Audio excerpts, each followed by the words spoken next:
Hello and welcome to Gabbitt Media. So here's the time-lapse of me creating this scene, and there's a few stages to it which I'll label in the description.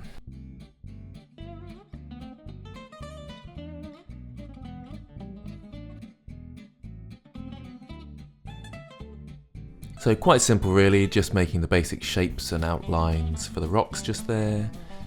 And then I thought I'd make a little flower, like a daffodil type thing, and keeping everything simple, obviously subdividing simple shapes, not using the cylinder mesh but just starting off with a cube and keeping the vertices down. Then I join them all together and duplicate them and twist them around, move them around, and just using basic colours at the moment. Then I make some grass, just use a plane, stretch it, divide it, twist it around, duplicate it, twist it around, duplicate it, and then duplicate the duplicates.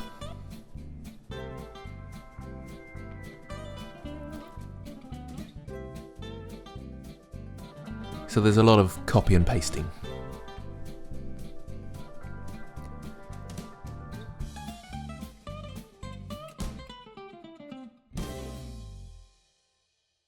And now I'm just making a stump for my owl to go on.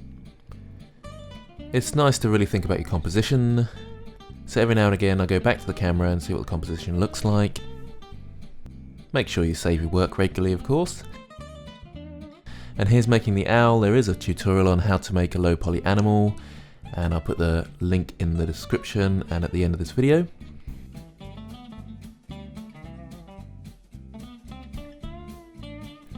I wasn't as happy with this one as I have been with previous models, but it was okay. I think it would have been better if it was moving or had some sort of motion to it. Then it would have added a bit more story to the scene.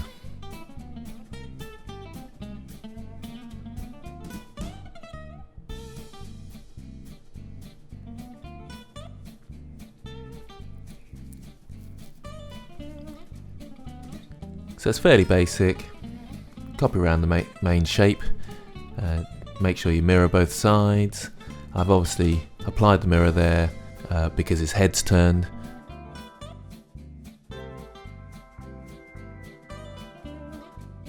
And the scene's coming along fairly nicely now.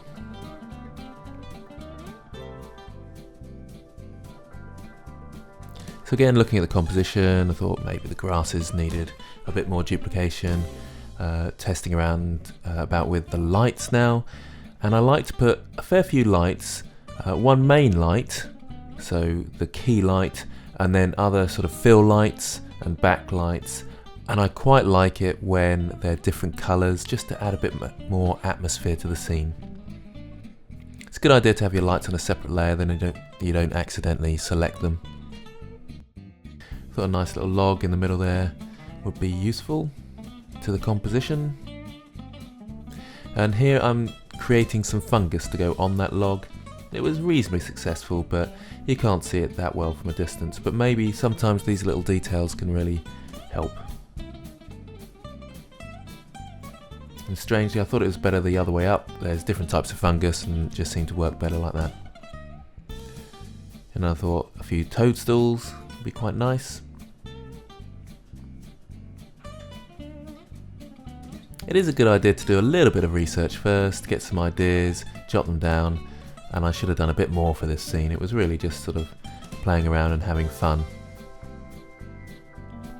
Now I've started to break the shape down for painting, and this is just rough because it is low poly, but just to add a bit of highlights and interest. There is a tutorial about how to set up for painting, which you can have a look at, and that again is a link at the end of the video. The main thing to note is that I fill it in with a main colour, and then I use the multiply and screen brushes, and the multiply will darken and the screen will lighten. You've got to make sure you've got a light colour for the screen selected and a dark colour for the multiply, but you can see here the dark patches that I'm putting in, that's just the multiply brush. It's rather than painting black on at a low level, you are actually changing the colour, you're multiplying the colour, or with the screen you're doing the same, but the opposite, you're lightening it. And just putting a few highlights in and creating a bit more interest to the shape. It's very rough and very quick, but just to make the scene that little bit more interesting and a little bit more fun.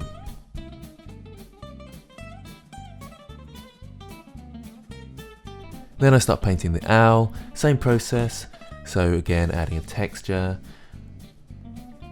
making sure you've unwrapped it properly, and then getting the texture ready for painting. And then I select a few faces to fill them in, and then I start messing around with the colours.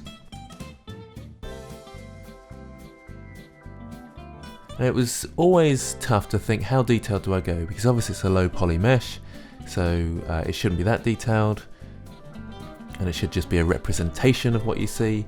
And I think I went a bit too detailed, and it didn't really look right with the low poly mesh. And the owl is what I spent most of my time on, and I think it was the least successful in my opinion.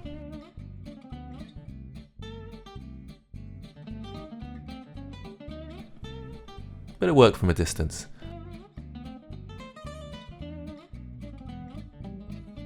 Instead of keeping it hard surface, I put a smooth onto it, so you don't see the edges so well for that. Same thing with the log. Again, fill it in with a main colour and then use your multiply brush with a dark colour, and then your screen brush with a light colour for the highlights, multiply brush for the dark patches. Very basic, just to add detail. You can go much more complex with this, but it just about works for this scene.